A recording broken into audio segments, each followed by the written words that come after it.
Assalamu alaikum. In this video, how to carve image corners in Photoshop. Let's begin. Go to File, Open, and open your image. Okay.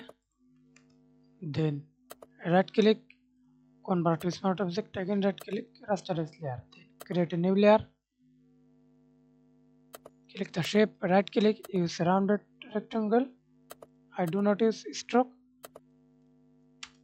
Use 15 px or 30 px as you wish.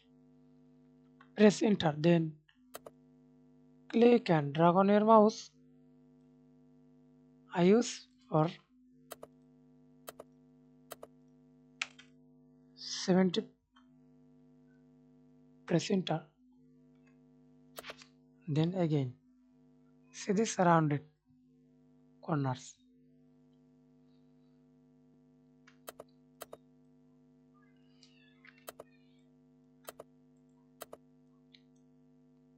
First way, right click, create a clipping mask.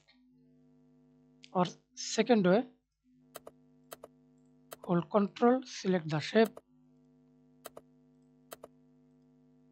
Then again select the image, create a clipping mask. Okay, now see this crop corners, carve image corners. Thanks for watching video. Please subscribe to my channel, like, comment, share.